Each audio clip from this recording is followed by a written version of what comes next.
எண்ணங்களை நிறுத்துறது எப்படி? நிறுத்தக்கூடாது. அது எப்படி இன்னும் அதிகமாக்குறதுன்னு கேட்டுப்பார். முடியாத போயிடும், சோர்ந்து போயிடும். இப்படி தான் ராஜாவுக்கு ஒரு பெரிய பிரச்சனை. ஒரு சாமியார் வந்துக்கிறாரு, எல்லாருக்கிட்டையும் போய் கேட்டுக்கிறான், எனக்கு ஒரு பூதம் கச்சிச்சு, அது என்ன சொன்னாலும் செய்யுது. என்ன பண்ணால் நாடு வந்துச்சு, ராஜாங்கம் வந்துச்சு, பணம் வந்துச்சு, வீடு வந்துச்சு, பெரிய செல்வாக்கு வந்துச்சு, எல்லாம் வந்துச்சு.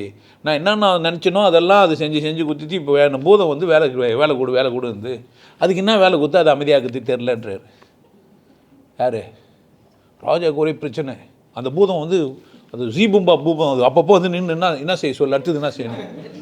அந்த பூதம் வரப்போதிலே இவர் பயந்து நிற்பார். ஐயோ சரி, ஒரு 10 கோடி கொடு கூத்துரும், 100 கோடி கொடு கூத்துரும், அந்த ராஜாங்கத்தை கொடு கூத்துரும், ஐரோப்பா முழுசும் எனக்கு கூத்துரு, ஓகே கூத்துரும், எல்லாத்தையும் கூத்துன்னு இதே இதுக்கு என்ன வேலை செய்யுது, ஒன்றும் முடியல. இதெல்லாம் தெரிஞ்சதெல்லாம் கேட்டான், எல்லாத்தையும் வாங்கி வச்சு நான் என்ன பண்ணுறது, பூதம் இப்போ வேணா வேலை கொடுக்குது. ஒரு நொண்டி சாமியார் வந்துட்டு, ஒன்றும் இல்லை, அந்த பூதத்தை அந்த மரத்து மேலே ஏறி ஏறி இறங்க சொல்லு நீர். ஒரு வேலை என்ன வேலையா? பூதத்தில் மரத்து மேலே ஏறி எந்த மரம் எப்படி ஏறுறது எப்படி இறங்குதுன்னு பூதம் தெரியாது. ஏறி இறங்குனா என்ன பண்ணுங்க, அதுக்கா ஏறு இறங்கு ஏறு இறங்கு. புரிஞ்சிச்சா அவனுக்கு? மூச்சை விட்டுனுருன்னு சொல்கிறதுக்கு பதில் இவ்வளோ பெரிய கதை சொல்லிடுறானுங்க.